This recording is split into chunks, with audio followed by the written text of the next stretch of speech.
Le constructeur breton Émilie est l'inventeur du godet à vis. En 2014, il fêtera les 40 ans de son godet. Un godet qu'il a considérablement fait évoluer au fil du temps, à la fois en capacité et en technicité.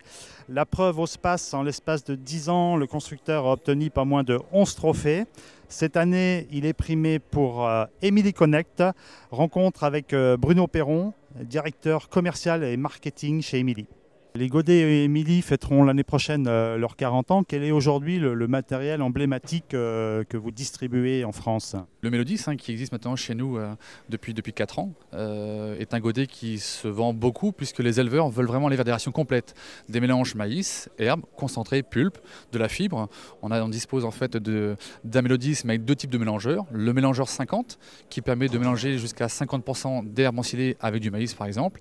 Et le mélangeur 100 qui permet lui d'aller jusqu'à un mélange de 100% herbes ensilées, toujours brincourt. Est-ce que le godet décileur ne trouve pas ses limites dans les grands cheptels où il y a beaucoup de manutention et d'aller-retour entre les silos et les auges? L'intérêt aujourd'hui pour nous, et c'est ce qu'on a présenté au CIMA en février dernier, c'était effectivement de montrer qu'on pouvait aller sur des capacités importantes. On était limité jusqu'à présent de 1,1 m3 jusqu'à 4,6, donc une certaine limite. On a développé une gamme grand volume qui va maintenant jusqu'à 7,5 m3. Et pour charger, piloter un tel godet décileur, il me faut quoi comme attelage? Alors lorsqu'on est sur des godets grand volume, on ira sur des télescopiques de grosse capacité, de gros tonnage, ou alors de la grosse chargeuse.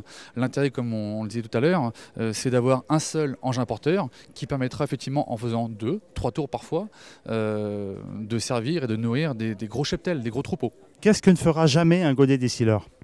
Jamais, en tout cas aujourd'hui, on est limité à de l'herbe ensilée brin-court. Le brin long reste une problématique pour des godets effectivement mélangeurs. Cependant, on travaille sur différentes solutions. Donc aujourd'hui, on ne sait pas le faire. Demain, on l'espère. On prend l'exemple de l'enrubané également aussi. L'enrubané aujourd'hui, on a sorti une nouvelle machine, la Pick & Go, qui vient en complément du Mélodis. On va pouvoir avoir une dérouleuse simple, basique, qui permettra également de dérouler de l'enrubané pour ensuite mettre la matière éventuellement du Mélodis par-dessus. Voilà, on aura du coup un ensemble de rations complètes mélangées et à côté une dérouleuse simple qui permettra de faire l'enrubané. Alors vous parlez de rations mélangées. Est-ce que vous intégrez la pesée embarquée sur vos godets décileurs? Aujourd'hui, on sera préconisé une pesée par le biais de partenaires qui sont spécialisés là-dessus.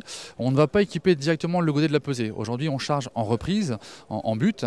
Donc aujourd'hui, les faiseurs de pesée ne savent pas fournir des pesées qui peuvent tenir le coup. J'allais dire, ce sont souvent des sondes de déformation qui vont malheureusement lâcher. On équipe essentiellement les engins porteurs. Un télescopique va disposer d'une pesée sur le chariot lui-même. Une chargeuse, pareil. C'est l'engin porteur qui sera équipé d'une pesée. Cependant, on sort et on présente prochainement au sommet une pesée sur un duomix, où là en fait on aura ce qu'on appelle chez nous le duomix trémi, qui permettra d'avoir une pesée sur le godet, mais qui sera uniquement en chargement sous vis par exemple. On n'aura pas de chargement en but, pas de reprise. Très bien. Est-ce qu'il existe une exploitation type pour le godet décileur mélangeur, ou est-ce que ça peut s'insérer dans beaucoup d'exploitations, y compris des grosses exploitations? Alors on était, comme je le disais tout à l'heure, limité à 4,6 m3, donc forcément limité à un certain nombre de vaches laitières ou d'UGB tout simplement. C'est vrai que le fait d'être passé à 7,5 m3 en capacité, on s'est autorisé à aller effectivement équiper les gros cheptels. Alors c'est quoi un gros cheptel? C'est combien de bêtes? On va aller sur des 200, 300, 400 UGB sans trop de difficulté. On a également réalisé une petite animation pour démontrer justement que l'intérêt d'un engin porteur avec un godet décileur mélangeur distributeur qui est comparé à un ensemble, alors je dirais pour le coup bol mélangeur, tracteur qui va l'alimenter, mais également ensuite encore un autre engin de manutention qui va venir charger ce bol. Donc on démontre par une petite animation toute simple qu'effectivement en coup de traction par exemple, on est bien entendu plus économique. En temps, on gagne aussi du temps, mais ce qui est important surtout pour l'éleveur, c'est effectivement le temps, mais également le coût de traction. Vous n'avez plus qu'un seul investissement sur un engin porteur et non plus avoir un tracteur, un télescopique qui va charger le bol en lui-même. On va en fait tout simplement optimiser l'engin porteur.